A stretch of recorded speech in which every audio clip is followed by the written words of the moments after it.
yes, les mordus de ski, une autre innovation technologique cette année dans l'industrie de la botte de ski et c'est la compagnie Lange qui nous l'offre. C'est un double pivot, c'est une première dans l'industrie de la botte de ski. Le double pivot permet une progression du flex et de la performance. Et pour nous aider à comprendre mieux ce système, nous allons à la rencontre de Louis-David de GS Ski Shop.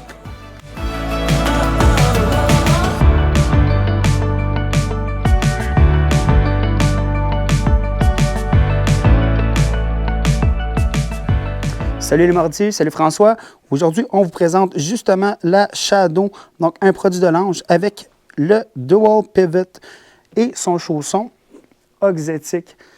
Donc, on a une belle nouvelle technologie justement qui permet une meilleure progression dans le flex. Donc, le but principal de la Shadow, c'est d'avoir un peu plus d'amplitude avec la même capacité de réponse. Elle va permettre justement d'avoir une meilleure progression, donc d'accumuler de l'énergie dans le virage.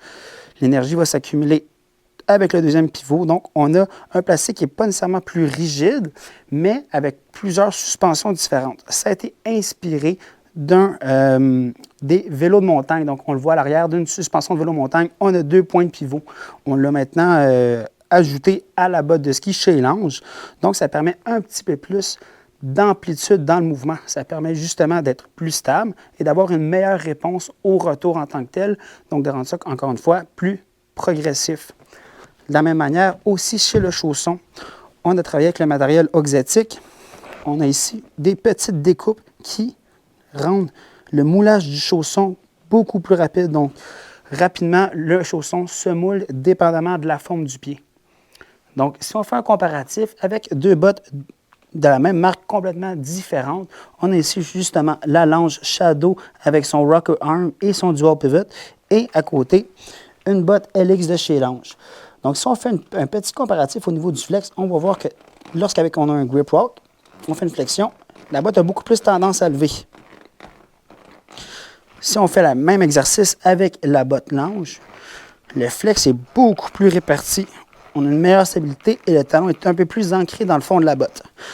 La différence entre une botte commune et la Shadow, ça va être simplement qu'on va avoir un petit degré de plus au niveau, encore là, de la progression et de l'amplitude du mouvement pour une réponse similaire. Donc, c'est quelques petits degrés justement qui vont aller chercher, ce qui va permettre à un intermédiaire d'avoir un petit peu plus de facilité à aller chercher un angle en ski en tant que tel ou de récupérer l'énergie de son ski sans que le transfert d'énergie soit trop agressif. Donc, on parle vraiment de progression dans le flex. On répartit justement le flex à l'arrière, va être encore mieux réparti avec les pivots sur le côté. Donc maintenant, au niveau des types de bottes qu'on a chez la Shadow, on va avoir des déclinaisons de flex. Donc, chez les femmes, la botte à 115 de flex, la botte à 95 de flex et la botte à 85. Donc, avec un éventail, justement, pour permettre à un certain volume de skieurs, de intermédiaire jusqu'à expert, d'avoir la botte Shadow qui convient en termes de flex. Chez les hommes, de la même manière, on va avoir la 130. Elle se fait aussi en 140 en Pro Model jusqu'à la 120 et la 110. Donc, ça fait un éventail de bottes qui est assez complet chez Lange, justement avec des modèles qui sont en low volume et en medium volume dans la catégorie ici présente. Donc, pour conclure, la botte Shadow est une botte à considérer pour vos premiers achats. Et évidemment, avant de choisir une botte comme ça ici, allez voir votre boot fitter local pour s'assurer évidemment que les pointures et les volumes soient à considérer pour vous. On a une super belle option ici qui nous permet justement de profiter de la saison. Merci beaucoup les mordus et passez un bel hiver.